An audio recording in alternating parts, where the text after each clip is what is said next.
America Iran ആക്രമിച്ച സമയത്തെ സൗദിയും UAE വെറുതെ ഇരിക്കുകയായിരുന്നോ? അല്ല എന്നുള്ളതാണ് ഇപ്പൊ പല റിപ്പോർട്ടുകളിലൂടെ ആയിട്ട് നമുക്ക് മനസ്സിലാവുന്ന ഒരു കാര്യം. അതായത് അമേരിക്ക ഇറാനെ ആക്രമിച്ച സമയത്ത് ഇറാന്റെ തിരിച്ചടികളെല്ലാം ഉണ്ടായത് എങ്ങോട്ടാണ്?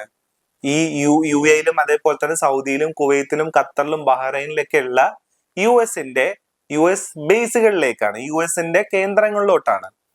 പിന്നീട് നമുക്ക് അതിനകത്തൊരു ചേഞ്ച് കാണാൻ പറ്റും. ഈ അറ്റാക്ക് ഇങ്ങനെ പതിയെ പതിയെ UAE-ലുള്ള ചില സിവിലിയൻ കേന്ദ്രങ്ങളും UAE-ലുള്ള ആമസോണിന്റെ ഒക്കെ ഡാറ്റാ സെന്ററുകളിലോട്ടൊക്കെ ഉള്ള ആക്രമണമായിട്ട് ഇത് മാറുന്നത് കാണാം. അപ്പോഴും ഇറാൻ ആക്രമിച്ചത് അമേരിക്കയുടെ എസ്റ്റാബ്ലിഷ്മെന്റുകൾക്ക് നേരെയാണെന്നുള്ളത് നമ്മൾ മനസ്സിലാക്കണം. പക്ഷേ അതിനിടയ്ക്ക് ഇപ്പൊ കുറച്ച് ന്യൂസുകൾ ഇങ്ങനെ വരുന്നുണ്ട്. അതായത് UAE-യുടെയും അതേപോലെ തന്നെ ഖത്തറിന്റെ ഒക്കെ ഈ പറയുന്ന ഇറാൻ അറ്റാക്കിലുള്ള ഇൻവോൾവ്മെന്റിനെ കുറിച്ചാണ് പറയുന്നത്. അതായത് ഇപ്പൊ പറയുന്നത് എന്താ വെച്ച് കഴിഞ്ഞാൽ മൊസാദ് ചീഫ് ഡേവിഡ് ബാർണിയ ഇടയ്ക്കിടയ്ക്ക് മിഡിൽ ഈസ്റ്റ്, അതായത് UAE വിസിറ്റ് ചെയ്തിട്ടുണ്ടായിരുന്നു എന്നുള്ളതാണ് പറയുന്നത്. Mossad chief David Barnea reportedly made at least 2 secret visit to the United Arab Emirates during the war which Iran to help coordinate war time operations. ഇറാനുമായിട്ടുള്ള war നടന്നുകൊണ്ടിരിക്കുമ്പോൾ ആ വാർ time ഓപ്പറേഷൻസിനെ coordinate ചെയ്യാൻ വേണ്ടിയിട്ട്, നന്നായിട്ട് കോർഡിനേറ്റ് ചെയ്യാൻ വേണ്ടിയിട്ട് UAE-യിലേക്ക് ഇടയ്ക്കിടയ്ക്ക് ഉള്ള യാത്രകൾ നടത്തിയിട്ടുണ്ട് എന്നുള്ളതാണ് പറയുന്നത്. Israel and UAE expanded security coordination throughout the conflict, including missile defense cooperation and intelligence sharing. അതായത് പറഞ്ഞു വരുന്നത് എന്താ വെച്ച് കഴിഞ്ഞാല്, അബ്രഹാം അക്കോർഡിന് ശേഷം നമുക്കറിയാം UAE-യും അതേപോലെ തന്നെ സൗദി അറേബ്യ ഈ പോലെയുള്ള രാജ്യങ്ങള്, കുവൈത്ത്, ബഹ്റൈൻ പോലെയൊക്കെയുള്ള രാജ്യങ്ങള് അബ്രഹാം അക്കോർഡിന് ശേഷം ഈ ടൂറിസം എക്സ്ചേഞ്ച് അതേപോലെ തന്നെ ഈ പറയുന്ന സെക്യൂരിറ്റി എക്സ്ചേഞ്ച് പോലെയുള്ള പരിപാടികളൊക്കെ ആക്റ്റീവായിട്ട്, അതായത് ഇസ്രായേലിനെ ആ റീജിയനിൽ അംഗീകരിക്കുന്ന രീതിയിലേക്ക് എന്നുള്ള നിലപാടെടുക്കുന്ന തരത്തിലോട്ട് പ്രധാനമായും UAE പോലെയുള്ള രാജ്യങ്ങൾ പോയതായിട്ട് നമുക്ക് കാണാം.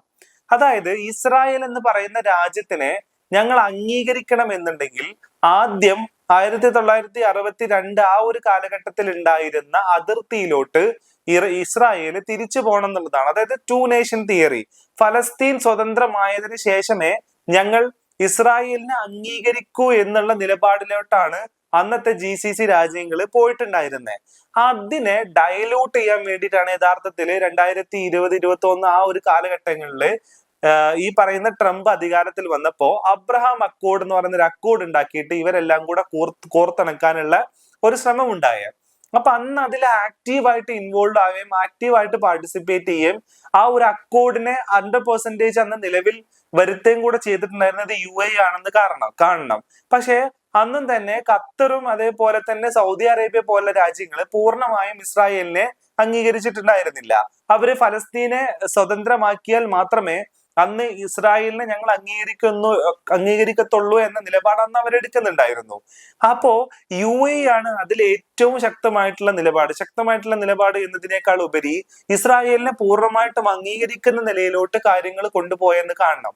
അപ്പൊ ആ സാഹചര്യത്തിലാണ് യഥാർത്ഥത്തില് ഈ പറയുന്ന ഡേവിഡ് ബർണിയ എന്ന് പറയുന്ന ഈ പറയുന്ന മൊസാദിന്റെ ചീഫ് UAE വിസിറ്റ് ചെയ്തു എന്ന് പറയുന്നത്. അപ്പോ ഇതിനിടയ്ക്ക് വേറെ കുറച്ച് റിപ്പോർട്ടും കൂടെ വന്നത് UAE ഇറാനെതിരെ അറ്റാക്ക് നടത്തിയിട്ടുണ്ട് എന്നുള്ളതാണ്. ഇറാന്റെ ചില ഓയിൽ ഫീൽഡുകൾക്ക് നേരെയൊക്കെ അറ്റാക്ക് UAE നടത്തിയിട്ടുണ്ട് എന്നുള്ളതും റിപ്പോർട്ടുകൾ പുറത്തു വരുന്നുണ്ട്. അതിന്റെ കൂടെ വേറെ കുറച്ച് റിപ്പോർട്ടുകൾ വരുന്നത് എന്താ വെച്ച് കഴിഞ്ഞാല്, സൗദി അറേബ്യ ഇറാൻ ബാക്കപ്പ് ചെയ്യുന്ന ഇറാഖിലുള്ള മിലീഷ്യ ഗ്രൂപ്പുകളെ ആക്രമിച്ചിട്ടുണ്ട് എന്നുള്ള ഒരു വാർത്തയും കൂടെ വരുന്നുണ്ട്.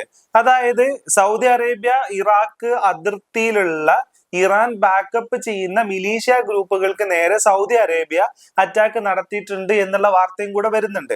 അപ്പോ ഇറാൻ ഈ വാർ നടക്കുന്ന സമയത്ത് ഇവരെല്ലാരും വെറുതെ ഇരിക്കായിരുന്നോ എന്ന് ചോദിച്ചു കഴിഞ്ഞാൽ ഇവരാരും വെറുതെ ഇരിക്കായിരുന്നില്ല. യഥാർത്ഥത്തില് ഇറാനെതിരെയുള്ള ആക്രമണത്തിൽ പലതരത്തിലുള്ള കോർഡിനേഷൻസ് ഈ രാജ്യങ്ങൾ നടത്തുന്നുണ്ടായിരുന്നു. പക്ഷെ അതൊന്നും അന്ന് എക്സ്പ്ലിസിറ്റ് ആയിട്ട് പുറത്തു വന്നിട്ടില്ല എന്നുള്ളതാണ് ഇതിലേക്കുള്ള പ്രധാനപ്പെട്ട കാര്യം എന്ന് പറയുന്നത്.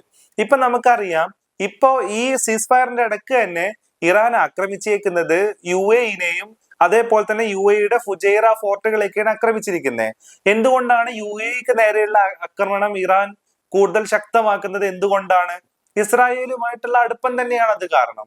ഇസ്രായേല് ഒരു ആയുധം ഇസ്രായേലിന്റെ മിലിറ്ററിയിലേക്ക് അനക്സ് ചെയ്യുന്നതിന് മുന്നേ അത് അവർ കൊടുത്തത് UAE-ക്കാണെന്നുള്ളതും കൂടെ മനസ്സിലാക്കണം. അവരത് പുതുതായിട്ട് കണ്ടെത്തിയിട്ടുള്ള ഒരു ആയുധം. അപ്പോ ആ രീതിയിലാണ് കാര്യങ്ങൾ മിഡിൽ ഈസ്റ്റിൽ ഡെവലപ്പ് ചെയ്യുന്നത് എന്നുള്ളതാണ് ഇതിന്റെ ഒരു യാഥാർത്ഥ്യം എന്ന് പറയുന്നത്. നമുക്ക് പുറത്തേക്ക് കിട്ടുന്ന ഇൻഫർമേഷനേക്കാൾ ഉപരി ആ റീജിയന്റെ സൂപ്പർ പവർ ആവാനുള്ള ഇവരുടെ ഇടയിലുള്ള മത്സരങ്ങളും അതേപോലെ തന്നെ അവിടെയുള്ള സാമ്പത്തിക താല്പര്യങ്ങളും എല്ലാം ഈ ഒരു വാറിന്റെ ഭാഗമായിട്ടുണ്ട് എന്നുള്ളതാണ്. അപ്പോ ആ നിലയ്ക്കുള്ള പല തരത്തിലുള്ള സ്ട്രാറ്റജികൾ മുന്നോട്ട് പോകുന്നതിന്റെ ഇടയ്ക്കാണ് ഇറാൻ അതിനെയൊക്കെ സക്സസ്ഫുൾ ആയിട്ട് ചെറുത്ത് നിന്നേക്കുന്നതെന്ന് കൂടെ കാണണം.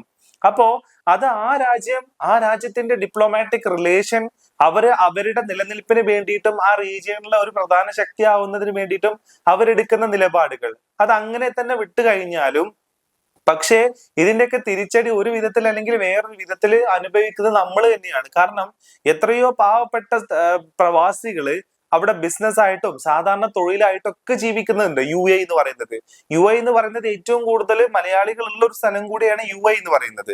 അപ്പൊ UAE എന്നൊക്കെയുള്ള ഫോറിൻ റെമിറ്റൻസ് നമുക്ക് കുറഞ്ഞു കഴിഞ്ഞാല് നമ്മളും ഇതിന്റെ കൂടെ അനുഭവിക്കാൻ പോവുകയാണെന്നുള്ളതാണ് ഇതിലൊരു കാരണം. നമ്മുടെ രാജ്യത്തിനോ നമുക്കോ ഏതെങ്കിലും തരത്തിലുള്ള ഡിപ്ലോമാറ്റിക് റിലേഷനോ അല്ലെങ്കിൽ ഏതെങ്കിലും തരത്തിലുള്ള റീജിയണൽ പൊളിറ്റിക്കൽ ഇൻട്രസ്റ്റോ ഉള്ള കാര്യമല്ല.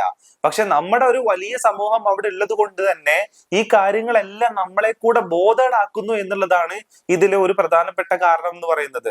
അപ്പൊ UAE-യും ഇസ്രായേലും തമ്മിലുള്ള ഈ ആക്റ്റീവ് റിലേഷൻഷിപ്പ് നിലനിൽക്കുന്നിടത്തോളം കാലം അത് ഇറാനും അപകടമാണ്, അതേപോലെ തന്നെ UAE-ക്കും അപകടമാണ് എന്നുള്ളതാണ് ഇതിൽ പറയാനുള്ളത്.